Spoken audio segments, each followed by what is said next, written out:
This button changes a live server value with no build step and no JavaScript that we wrote.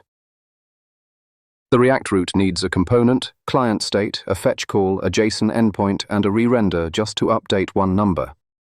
HTMX lets the browser request finished HTML directly, so the server returns exactly the fragment that needs to change. Before your application code, a typical React setup can send roughly 45 kilobytes of framework code. HTMX is about 16. That smaller surface changes the entire request flow. A click becomes a request, the server answers with HTML, and HTMX swaps it into the page. The request is declared in the markup. The target tells HTMX which element to replace when the response arrives. First, the browser sends the request using the event and HTTP method declared on the element. Second, the server performs the real application logic and renders only the HTML fragment the page needs. Third, HTMX replaces the target without rebuilding the entire page or duplicating server state in the browser. The React route coordinates the request, copied state, and another render.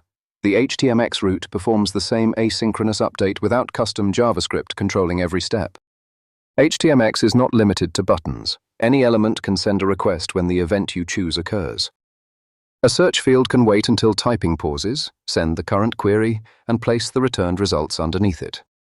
While the user types, the old request can be replaced by the newest one, keeping the interface responsive without a separate state machine.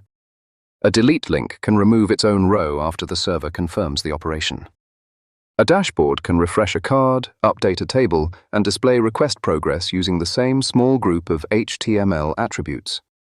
Most common interactions come from a compact toolkit: triggers, targets, swaps, indicators, and history support. With Hypermedia, the server remains responsible for application state and rendering while the browser displays the returned document. The server receives a normal request, executes normal backend code, and returns a partial template instead of a full document. Instead of rendering an entire layout again, the route returns only the component-sized fragment that changed. Whether the backend is Node, Python, Go, Rust, or PHP, HTMX only cares that the response contains HTML. One response can even update two places when the server includes an out-of-band fragment.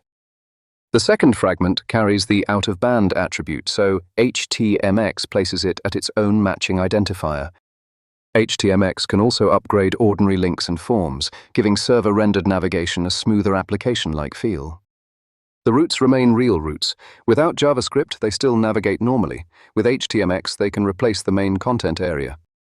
Request indicators, disabled controls, and error messages can all follow the real network lifecycle. The loading indicator is connected to the request with an attribute instead of another Boolean in client state.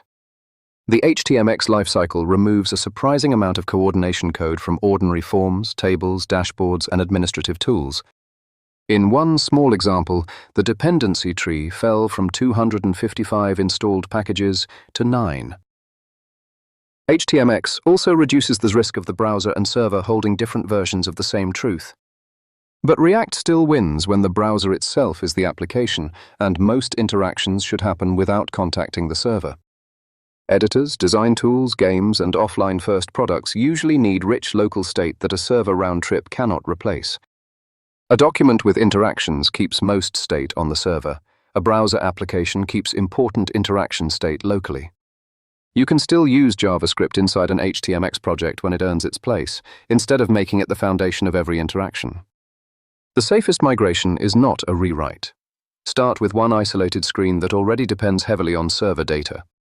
Make the existing endpoint capable of returning a small HTML fragment for that screen.